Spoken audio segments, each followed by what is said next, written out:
It couldn't be the end, not for them. Old Ilara's hoarse voice was lost in the howling wind that scourged the ruins of that forgotten village. His two granddaughters, small and frail, burned with fever, their bodies trembling beneath the rags that barely covered them, while coughs tore through the night's silence. With a torn heart, he scoured every cold stone, every damp crevice, searching for anything, a piece of bread, a drop of clean water, a sign of hope. It was then, under the menacing shadow of a crumbling tower, that his wrinkled fingers touched something cold and smooth, something that didn't belong among those stones. And what he discovered there would change the fate of his lineage forever. Ilara's fingertips, rough and calloused by life, brushed against a smooth, cold surface, unlike the rugged texture of the ancient stones surrounding him. With a shiver of curiosity and a pang of hope, he fumbled deeper into the darkness. His eyes, accustomed to the gloom, discerned a small, almost imperceptible opening disguised among the rubble. With effort, he pushed aside a loose slab, revealing a secret chamber, damp and cold, yet strangely untouched by time. The faint moonlight filtering through the cracks of the crumbling tower barely illuminated the interior, but it was enough for Ilara to see. There, on a small stone pedestal, lay two objects: a rolled parchment, yellowed and fragile with age, and a dark metal amulet with engraved symbols Ilara had never seen before. His heart, once heavy with despair, now beat with a new and strange urgency. With trembling hands, he picked up the parchment. The paper, so ancient it threatened to disintegrate at his touch, revealed elegant but almost faded calligraphy. Ilara, his vision blurred by age and unshed tears, brought it closer to his face, deciphering the words one by one as if each letter were a prayer. The legend spoke of a spring, a sacred place hidden deep within the forbidden forest, whose crystalline waters possessed the power to cure any ill, to restore life where death seemed certain. The parchment told stories of miracles, of lives saved, of hope reborn. Ilara felt a warmth invade his chest, a warmth that didn't come from fire, but from the promise, the possibility. His eyes welled up, not with sadness, but with an overwhelming emotion he hadn't felt in a long time: hope. He looked at the amulet, a simple object, yet it seemed to vibrate with a silent energy. Was it a guide? A protection? He didn't know, but he felt that both were connected, that they weren't just findings, but a calling. The idea of a journey through the forbidden forest, a place feared by all, was daunting. He was an old man, his strength almost spent, and his granddaughters were on the brink of death. The forest was home to beasts and unknown dangers. Fear tried to settle in, but it was quickly stifled by the unwavering love he felt for the little ones. He couldn't give up. Not now, not when a chance, however remote, had revealed itself. His eyes turned to his granddaughters, who coughed weakly in the dark corner, their faces pale and sweaty. A lump formed in his throat. He would carry them if necessary, he would crawl, but he would take them to that spring. It was the only hope, the last thread of life he clung to. With the parchment and the amulet secure in his hands, Ilara made a decision. At dawn they would depart. He would save them or die trying. The journey began there, at that instant, in the heart of an old man who refused to lose what little family he had left. The first light of dawn, painting the sky in pale shades of pink and grey, found Ilara already on his feet, his body aching, but his mind sharpened by urgency. He had spent the night awake, watching over his granddaughters, whose breaths were a faint thread of life. Carefully, he gathered the few belongings they had left, a piece of cloth to shield the girls from the sun, the almost empty canteen, and most precious of all, the parchment and the amulet, kept close to his chest. His eyes swept over the ruined village one last time, a silent farewell to the temporary refuge that now felt like a tomb. The hardest task was to move the girls. Ilara knelt beside them, his wrinkled fingers caressing their sweat-dampened hair. Their faces, once full of life and laughter, were pale and marked by illness. With a strength that seemed to come from a deep place within his soul, he lifted them, one at a time, and settled them into a makeshift sling he had fashioned from a torn blanket, tying it firmly to his back. The weight was considerable for his aged shoulders, but with each step, his love for them became his sole support. The forbidden forest loomed in the distance, a dark and imposing mass of trees that seemed to touch the sky, their shadows dancing menacingly. With each step towards the forest's edge, Ilara's heart beat faster, not just from physical exertion, but from the dread of the unknown. Legend said the forest held secrets and dangers, and he felt the weight of those stories in every leaf that crunched beneath his feet. As he entered the woods, the air grew denser and humid, the sun barely penetrating the canopy, creating a labyrinth of shadows and faint lights. The sounds of nature, once distant, now enveloped him. The rustling of leaves, the distant song of birds, the murmur of an unseen stream. Ilara clutched the amulet in his hand, seeking comfort that seemed to emanate from the cold metal.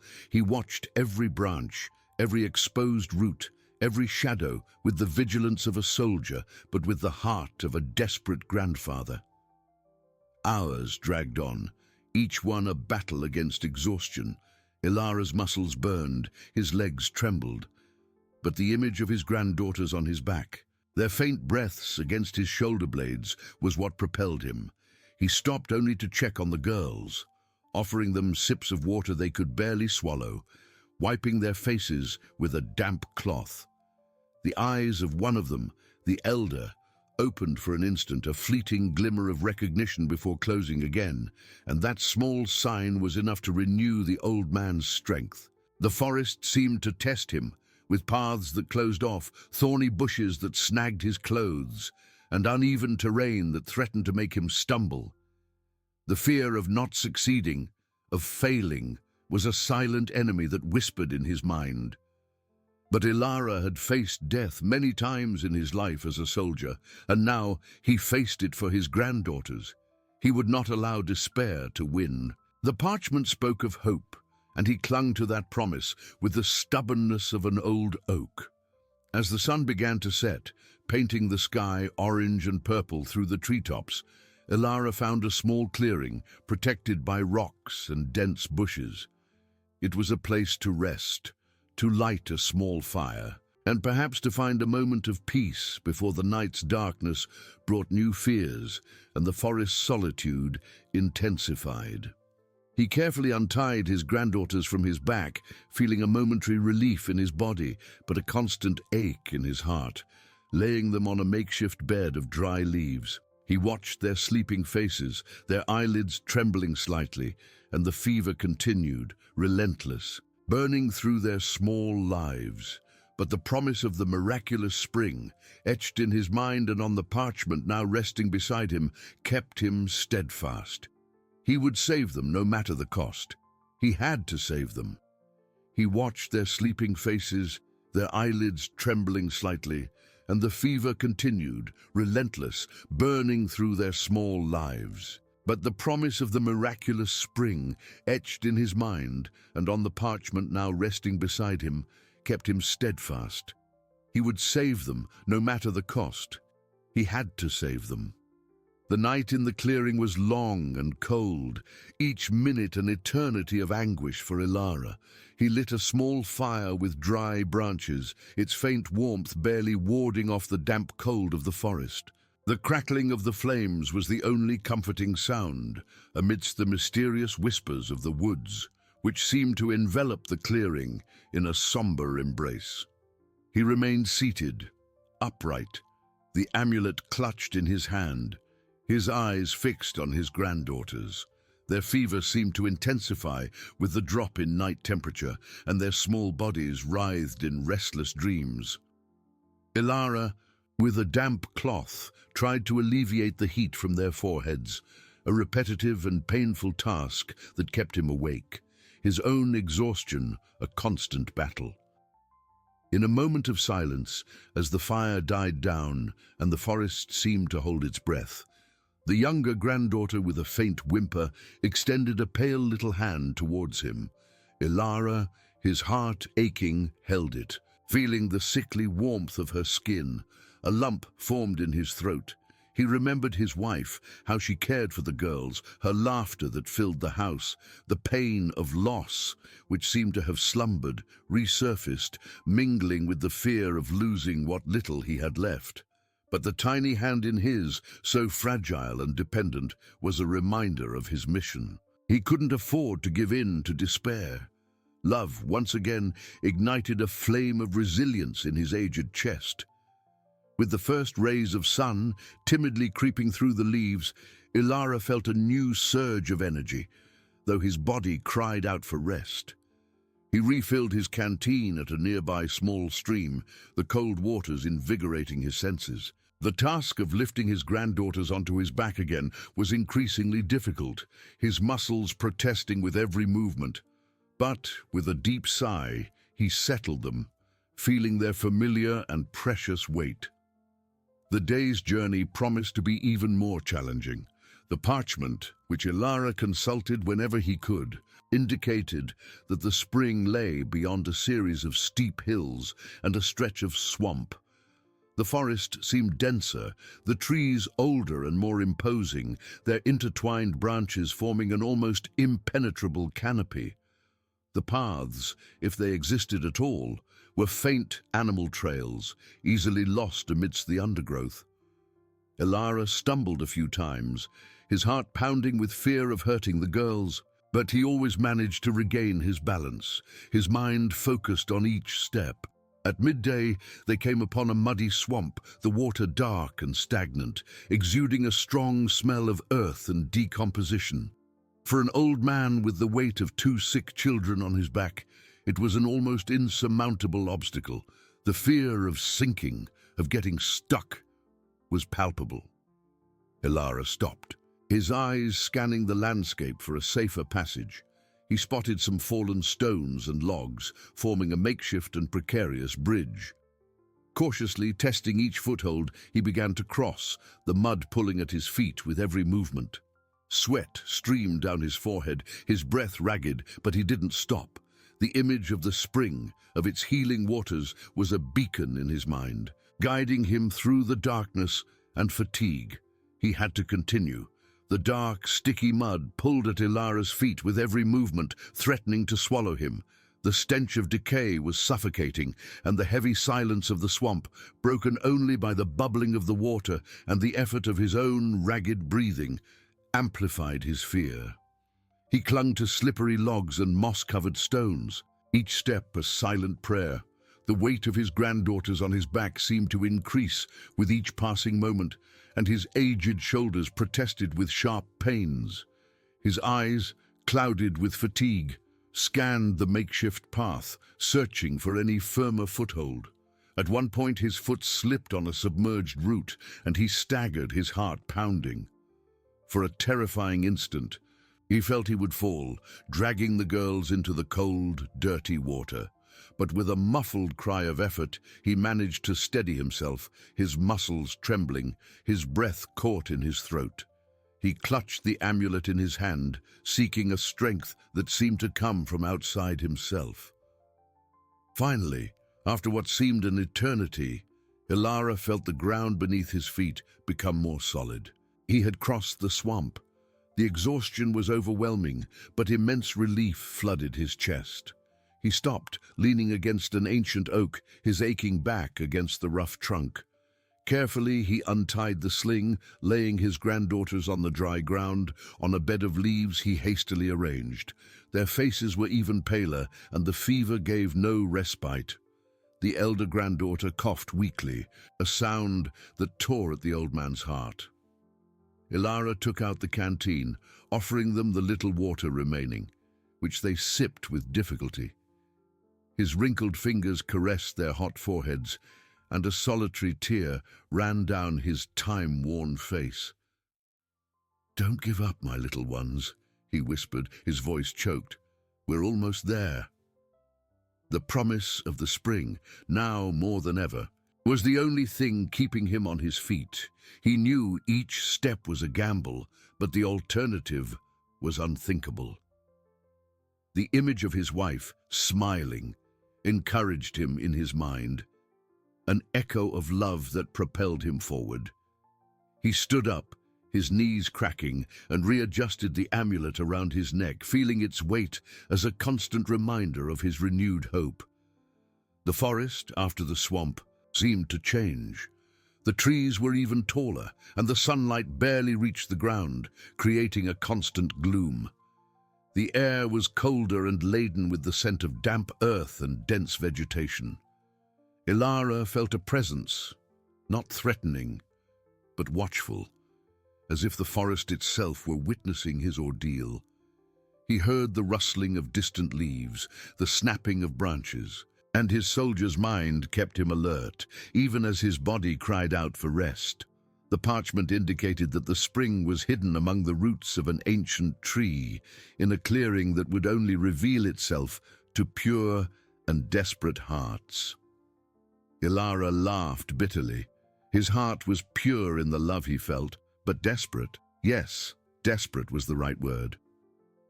He continued, with each step feeling the strength in his legs diminish, but the will to live, to save, grow.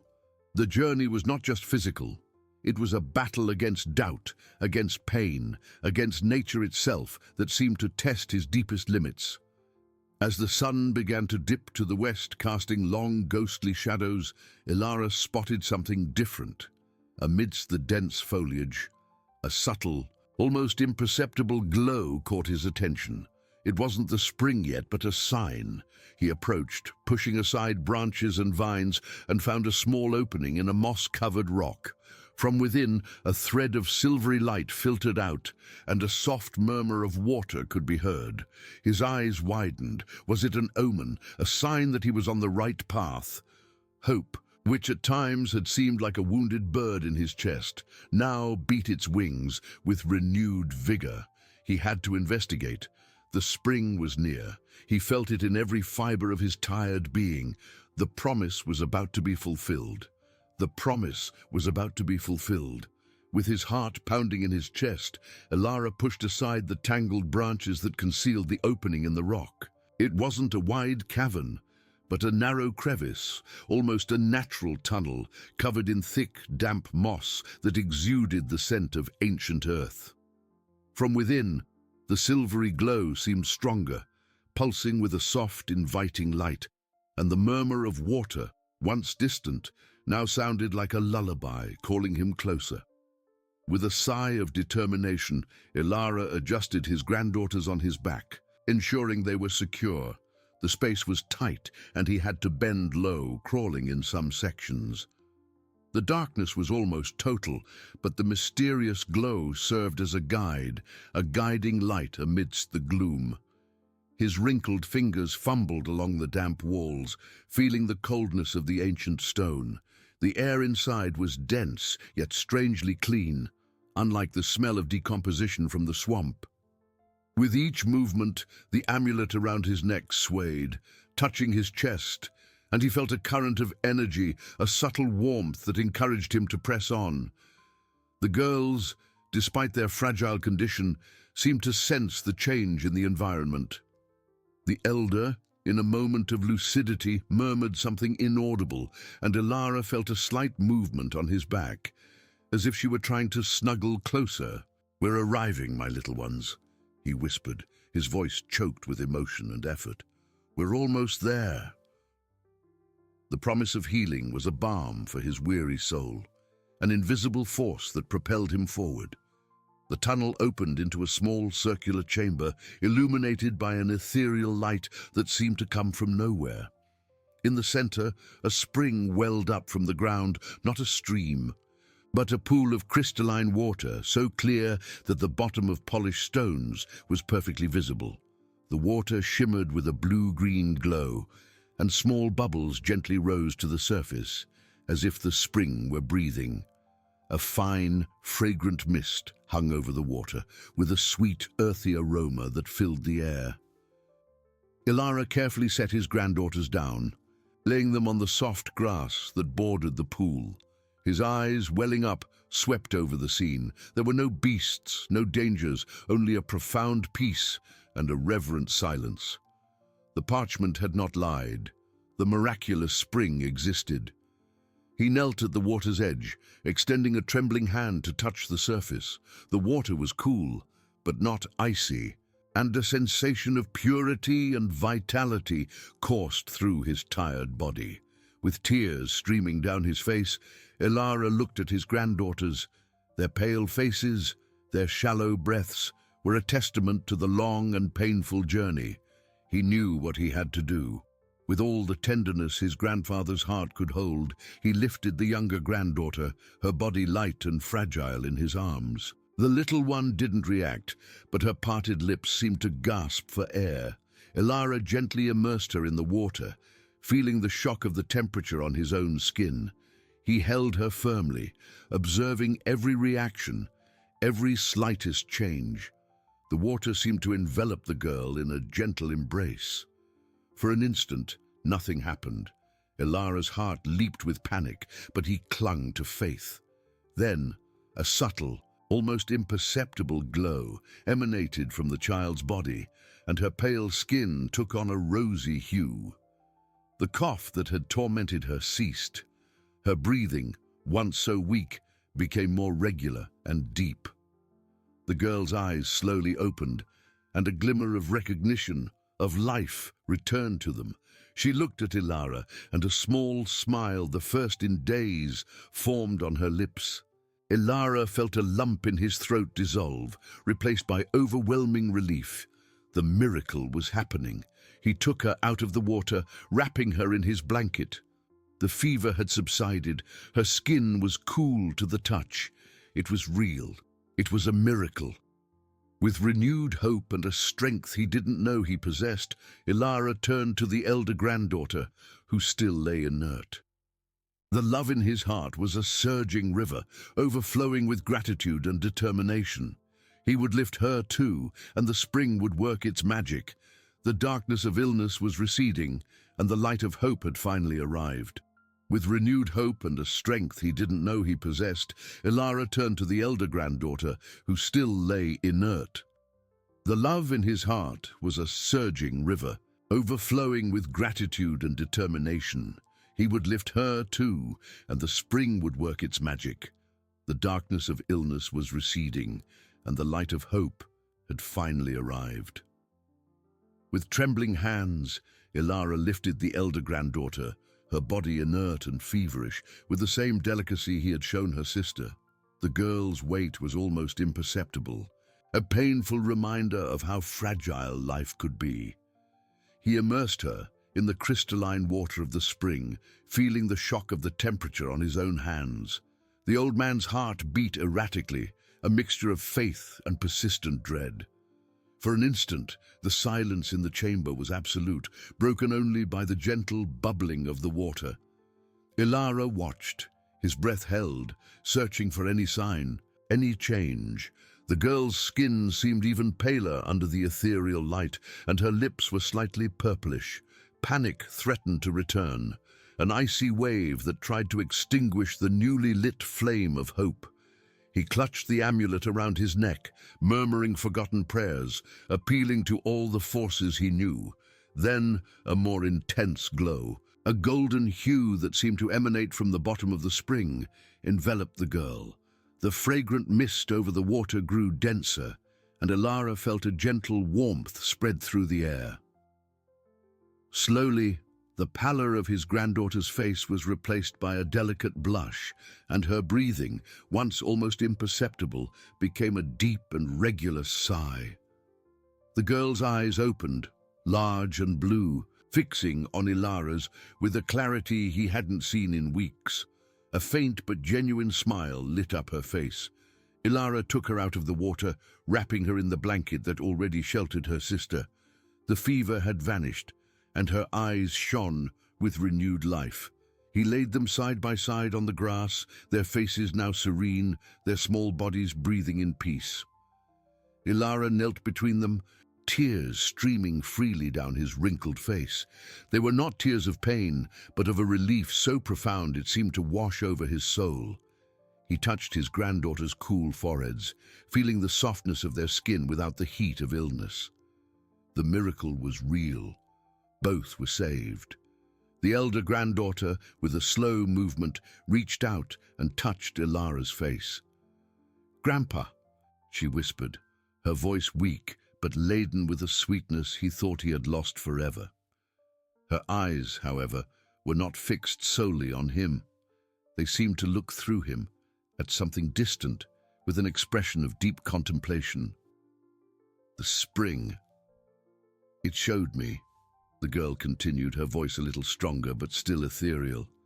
"It's not just for us, Grandpa. It's for everyone. It wants us to take care of it, to show the way to those who need it." Ilara felt a shiver run down his spine. The revelation coming from the mouth of a child just rescued from the brink of death was unexpected and powerful. The spring had a greater purpose, and he and his granddaughters, were part of that plan. The amulet around his neck seemed to vibrate, and the parchment, which he had left beside the pool, seemed to emit a subtle glow. The journey had not ended with the healing. In fact, a new path was opening, a path of responsibility and altruism. Ilara looked at his granddaughters, now sleeping peacefully, and then at the shimmering spring. The stillness of the chamber seemed to echo the truth of the girl's words. They were not just survivors. They were guardians. The ruined village, the cursed place, was no longer just a refuge, but a destiny, a sanctuary to be built. He felt the weight of this new mission, but also a joy and purpose he hadn't felt in a long time. The light of hope had arrived, and with it the promise of a future he had never dared to dream of.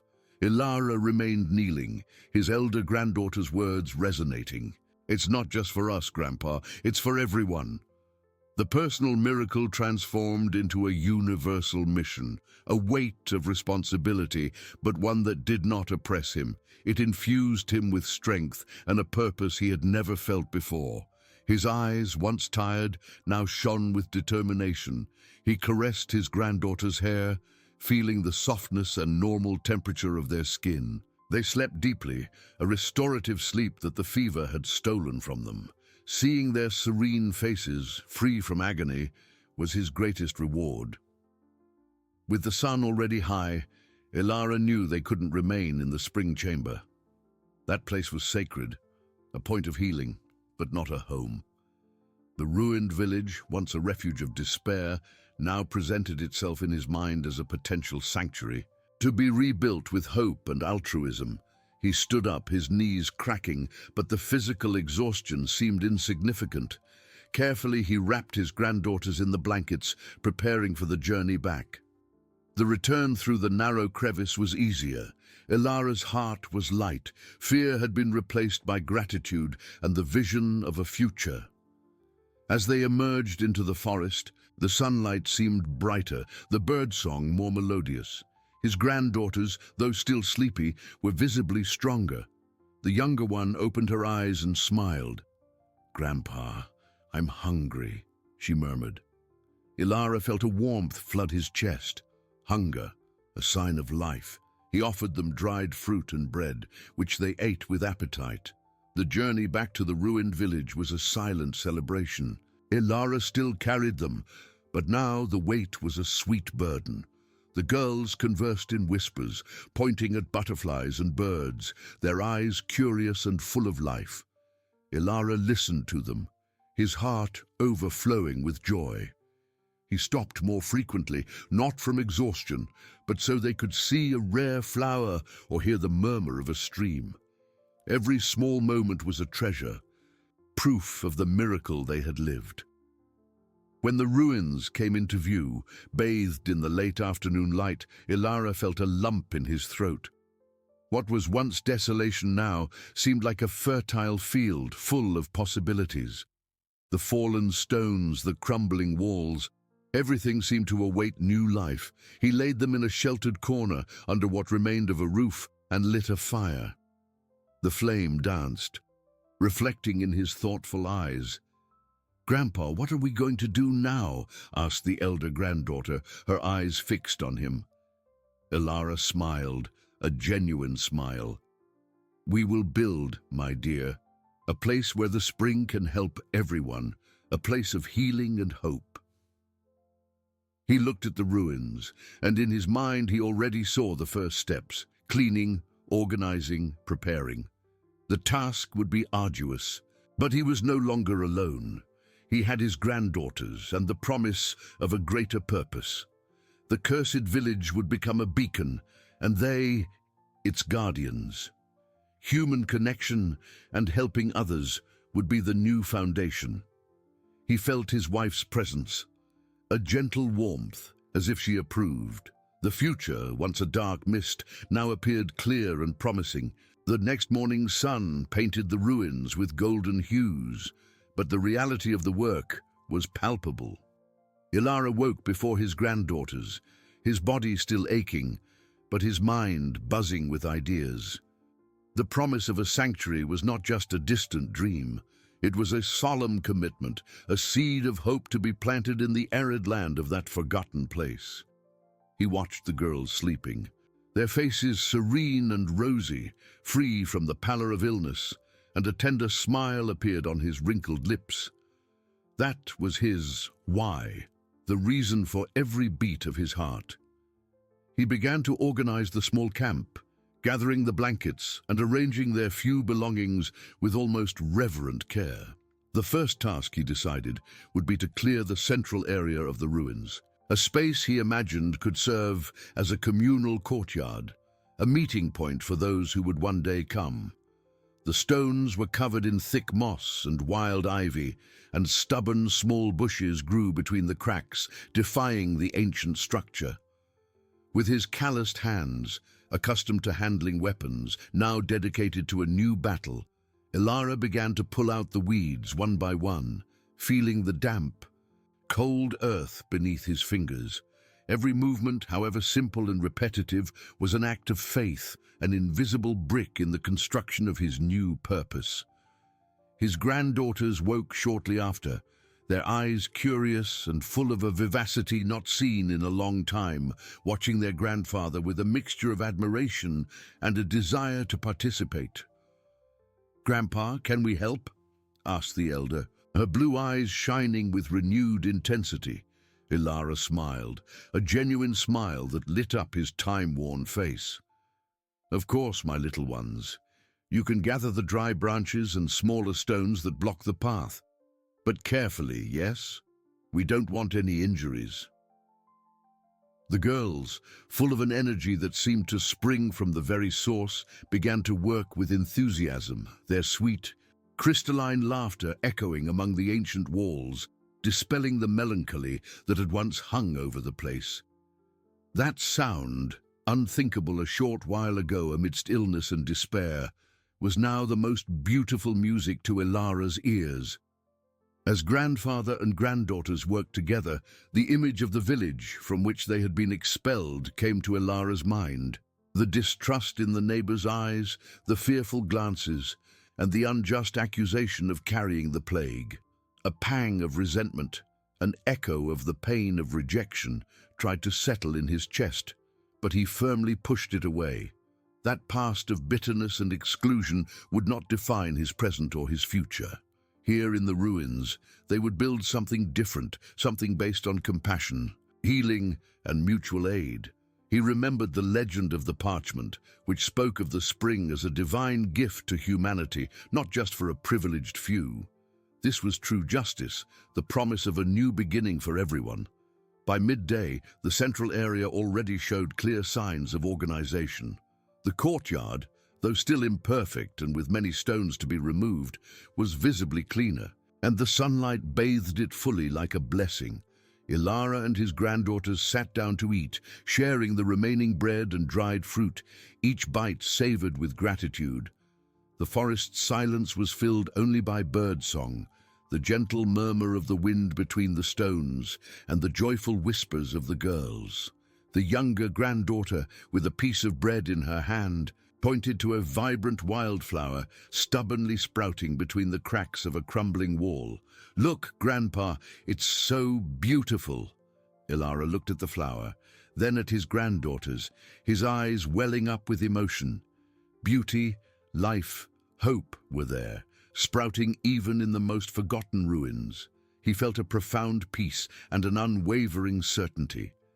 That place, once considered cursed and desolate, was being blessed by his hands, by his unconditional love, and by his unbreakable faith.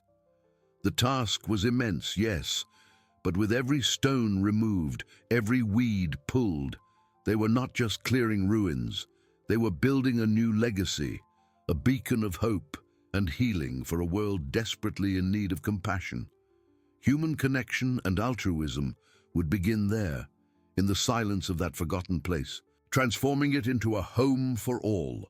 Human connection and altruism would begin there, in the silence of that forgotten place, transforming it into a home for all. The days that followed were filled with the steady rhythm of work and the soft melody of the girls' laughter. Ilara, with the patience of a craftsman and the strength of a soldier, dedicated himself to every stone, every bush. He taught his granddaughters to carefully remove debris, to separate larger stones from smaller ones, to sweep the earth with dry branches. Their small faces, once marked by illness, now radiated health and curiosity, their blue eyes shining with every new discovery.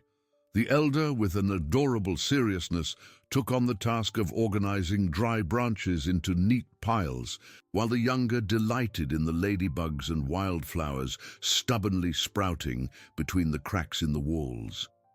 Ilara watched them, his heart overflowing with a gratitude that barely fit in his chest. Every movement of theirs was a living testament to the miracle, a constant reminder that life, even in ruins, always found a way to flourish. He dreamed of the village restored, not as it was before, but as a new beginning.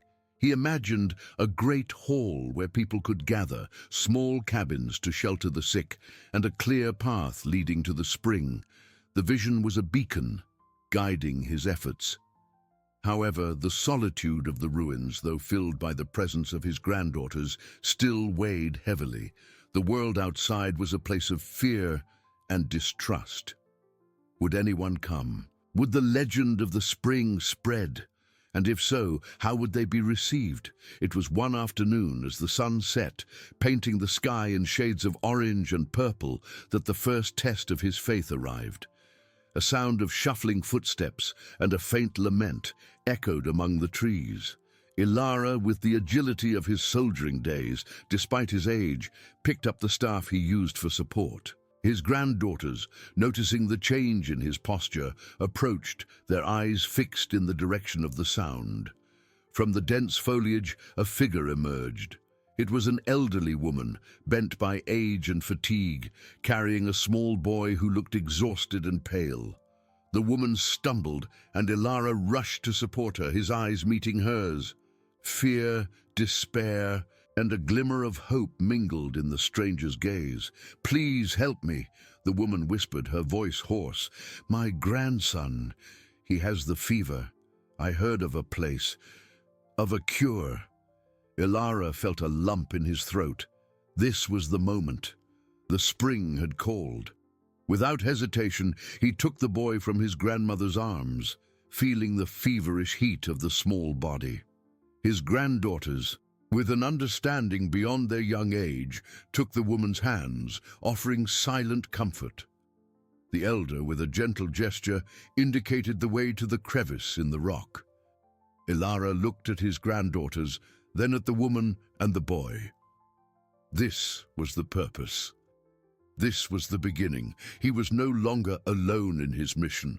That cursed place was about to become a sanctuary of healing, a beacon of hope for all who dared to seek the light. Ilara, with the feverish boy in his arms, felt the urgency of each step, each heartbeat echoing the promise of healing. The boy's grandmother, exhausted and trembling, was supported by the small hands of his granddaughters, who guided her with surprising gentleness through the narrow crevice in the rock. The darkness of the tunnel, once a path of despair and uncertainty for Ilara, was now a passage to shared hope. The old man's heart beat with a mixture of anxiety and unwavering faith, certain that the spring would not fail. As they emerged into the circular chamber, the ethereal light of the spring enveloped everyone in a soft, fragrant embrace. The elderly woman let out a deep sigh of admiration and relief, her tear-filled eyes fixed on the shimmering water, almost as if she saw a miracle before it even happened. Ilara's granddaughters, already familiar with the magic of the place, pointed to the pool with a gleam of pride and expectation in their childlike faces.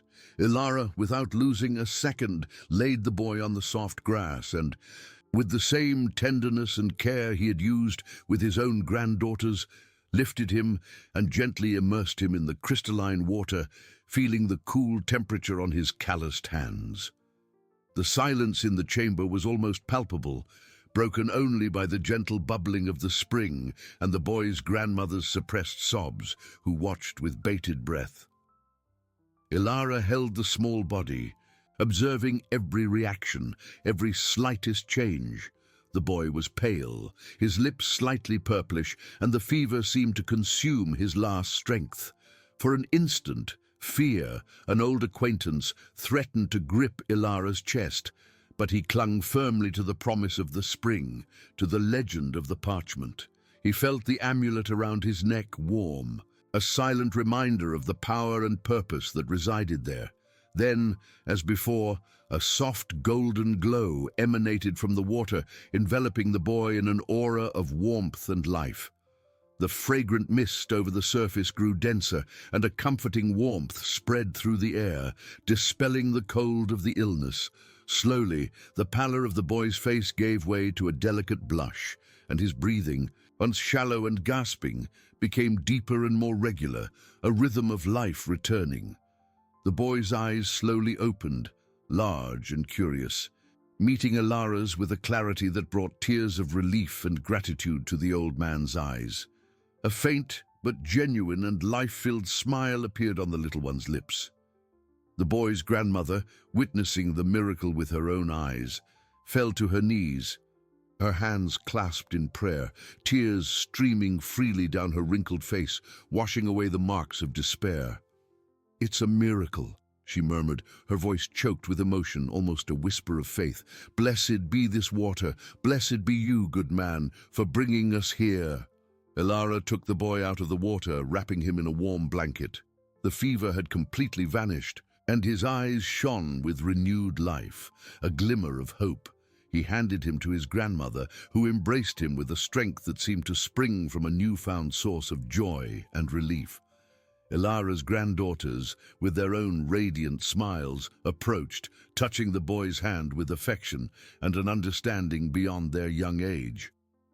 Human connection, altruism, Ilara's purpose. Everything was confirmed and expanded in that moment. The journey back to the ruins was different. There was no longer the solitary despair Ilara had known, but a shared hope, an invisible bond that united everyone. The boy, though still weak, was awake, observing the world with curious and renewed eyes. His grandmother, with a countenance of peace and gratitude, walked beside Ilara, holding one of his granddaughter's hands as if they were already part of the same family. The weight of Ilara's responsibility was now distributed, a lighter burden for being shared, a mission that gained new members. Upon reaching the ruins, bathed in the golden light of the setting sun, the village seemed welcoming, no longer desolate, but a refuge of warmth and promise. Ilara lit the fire, and the boy's grandmother, whose name was Mara, helped prepare the little food they had, her gestures full of new energy. His granddaughters played with the healed boy, whose sweet, crystalline laughter echoed among the ancient stones, dispelling any trace of melancholy. "We have nothing to offer in return for such kindness," said Mara, her eyes still full of gratitude, but now with a flame of determination. But we will do what we can to help, Ilara. Our hands and our hearts are yours. Ilara smiled, a warm smile that lit up his wrinkled face. Your presence is already immense help, Mara. Together, we will make this place a sanctuary of healing and hope. He looked at the ruins, and in his mind, he already saw not just a courtyard, but an entire village reborn, stone by stone, with every life the spring touched.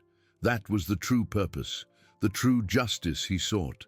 That cursed place was becoming a beacon, and the light of hope was finally spreading, attracting more needy souls. The light of hope truly spread, and with it, the first shadows of an even greater challenge. In the days that followed, news of the miraculous spring and the old healer in the ruins reached other villages, whispered from mouth to mouth, like a gentle wind carrying the promise of relief. Isolated families began to arrive, with pale children and elders bent by fever. Ilara, Mara, and the granddaughters worked tirelessly. The ruined village began to come alive. Mara organized provisions and helped care for the newcomers, while Ilara's granddaughters, with sweetness, comforted the sick children, their small fingers caressing feverish foreheads with compassion. Ilara guided each one to the secret chamber, feeling the weight of responsibility and the joy of each healing. Every smile of relief, every tear of gratitude was a balm for his weary soul. The ruins, once silent, now echoed with whispers of hope and the faint laughter of recovering children. They improvised shelters, and the fire burned constantly, warming the growing sanctuary. Human connection deepened each day, transforming strangers into a community united by suffering and hope. However, with each new dawn, more and more people arrived, carts pulled by tired donkeys, groups of exhausted travelers, all with the same expression of despair and the same spark of hope in their eyes. The plague seemed to have spread even further, prompting a true pilgrimage to the forgotten village. The central courtyard was now filled with the sick and their companions. The murmur of voices transformed into a constant chorus of groans, coughs, and pleas. Ilara felt the weariness deepen in his bones. His shoulders seemed to stoop under the weight of so many lives. The spring, though miraculous, required him to guide each person, one by one, to its waters. There were days when he barely had time to eat or rest. His eyes, once bright, now showed signs of exhaustion. One night, observing the multitude of pale faces, a chilling doubt tried to infiltrate his heart. "Can I do this?" he wondered, his voice choked. "Is the spring enough for everyone?" Mara, noticing the anguish in the old man's gaze, approached and touched his wrinkled arm. "You are not alone, Ilara," she said, her voice firm and full of compassion. "We are here, and the spring. It has a strength that goes beyond what we can imagine." The granddaughters sitting near the fire listened. The elder stood up and walked to her grandfather, holding his hand. "Grandpa, the spring told me. It wants us to help. It gives us strength."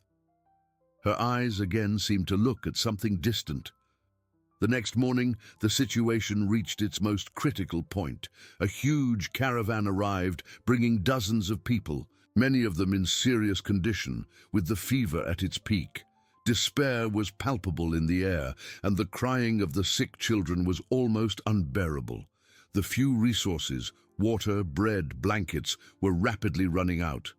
Ilara looked at the crowd, at his granddaughters, at Mara, and at the healed boy. It was a moment of decision, a climax of faith and resilience. He knew he could not fail. The promise of a sanctuary was being tested to its limit. With a deep sigh, Ilara raised his head, his eyes fixed on the entrance to the spring chamber. "Let's go," he said, his voice echoing with unwavering determination. "The spring awaits us all." Ilara, with renewed determination, led the caravan of sick and desperate people towards the crevice in the rock. There was no longer time for individual, lengthy healing. He felt that the spring, in its ancestral wisdom, would ask for more, offer more. Mara and the granddaughters, with the healed boy in their arms, followed closely, their eyes fixed on the old man, in whom they placed all their faith. The darkness of the tunnel, once a path for a few, now filled with the murmur of dozens of voices, coughs, and the suppressed crying of children. Fear still lingered, but hope, driven by Ilara's figure, began to overshadow it. As they emerged into the circular chamber, the sight that presented itself was breathtaking. The ethereal light of the spring, which once seemed intimate and reserved, expanded, bathing the space with an intense golden glow. The water, once merely shimmering, now pulsed with a visible energy, as if responding to the presence of so many needy souls. Ilara felt the amulet around his neck vibrate with a strength never before experienced. He didn't hesitate. With a sweeping gesture, he invited everyone to approach. "The spring is for everyone," he proclaimed, his voice, though aged, resonating with an authority that calmed the crowd. "Its waters are a gift. Immerse yourselves, drink, wash away your pains. The healing is here." A momentary silence hung, followed by a hesitant movement. Then, a woman with her feverish child in her arms took the first step. Others followed her, with a mixture of apprehension and faith. The chamber, which once housed only Ilara's family, now saw dozens of pale and weakened bodies approach the water. Ilara, Mara, and the granddaughters, with the healed boy, helped the weakest, gently guiding them to the natural pool. What followed was a spectacle of pure magic and emotion. As people touched the water, the golden glow intensified, enveloping each one in an aura of warmth. The fragrant mist rose, dense and comforting, filling the chamber. The groans ceased, replaced by deep sighs of relief. Pallor gave way to a healthy flush, and the fever, which once seemed invincible, dissipated like smoke. Children who could barely open their eyes now smiled, their small bodies filled with renewed energy. Adults, once bent by illness, stood tall, their eyes welling up with gratitude. Ilara watched, his heart overflowing. The granddaughters, with contagious joy, ran among the newly healed, offering hugs and smiles.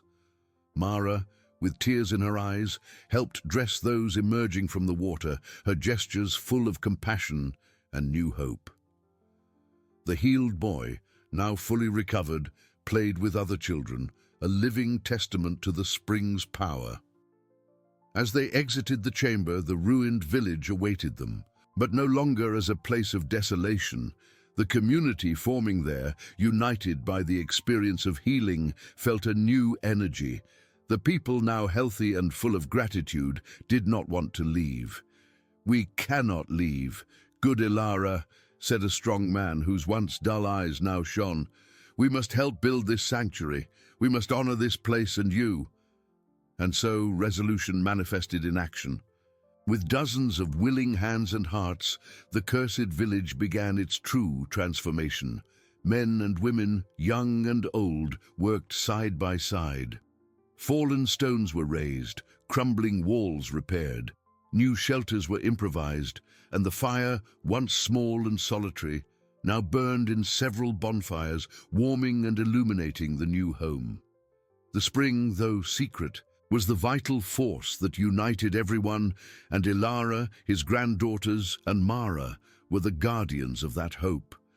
Ilara's doubt completely dissolved, replaced by an unwavering certainty. The sanctuary would be a beacon and human connection, the foundation of a prosperous and life-filled future for all. Justice, after all, was not vengeance against those who had expelled them, but the construction of a place where compassion reigned. Days turned into months, weaving new life into the ruins.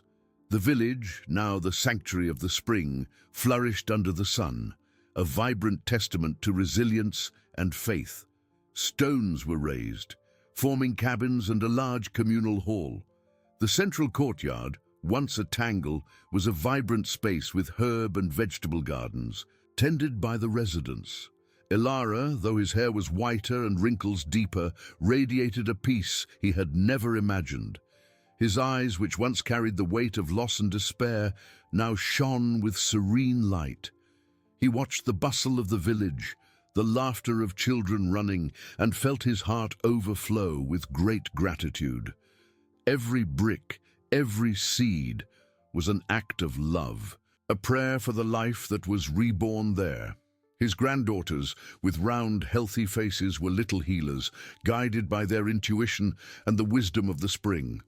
With Mara by his side, they helped Ilara care for the sick. The elder prepared teas and compresses. The younger soothed children's fears with songs and touches. Ilara watched them. They were the legacy, living proof that love and altruism could transform adversity into new purpose. Mara, with tireless energy, was the village matriarch, organizing tasks, mediating disagreements, and ensuring necessities. The healed boy, strong and full of life, was Mara's right-hand man. The community was a mosaic of stories of overcoming adversity, each person finding a new beginning and belonging there. The spring, a hidden jewel in the forest, remained the heart of the sanctuary. Ilara still visited it daily, no longer with the urgency of despair, but with the reverence of one who protects a sacred treasure. He felt the water's energy, the gentle murmur that seemed to whisper secrets. The amulet around his neck, once a symbol of a desperate search, was now a constant reminder of the unbreakable connection between nature, faith, and humanity. The memory of the village that expelled them, of the judging glances, was distant, like a bad dream. True justice, Ilara had understood, was not vengeance, but the construction of a place where compassion reigned, where every life was valued and welcomed. The sanctuary of the spring was his answer, a beacon of hope that shone brighter, proving that life always finds a way to flourish, and love, the power to heal all wounds. Ilara, sitting under the setting sun, with his granddaughters nestled beside him, looked at the vibrant village. That was not just a place, it was a home, a legacy, a promise fulfilled. The future, he knew, would be one of peace, unity, and hope. Ilara, sitting under the setting sun, with his granddaughters nestled beside him, looked at the vibrant village. That was not just a place, it was a home, a legacy, a promise. The future, he knew, would be one of peace, unity, and hope. Months stretched into a year, and the sanctuary of the spring flourished with vitality. Cabins, once improvised, were now solid. The great communal hall, the heart of the village, was a stage for meals, stories, and laughter. The community grew in number and spirit. New families arrived, drawn by healing and new beginnings. Each brought skills, enriching the mosaic of lives. Blacksmiths, weavers, farmers worked in collective effort.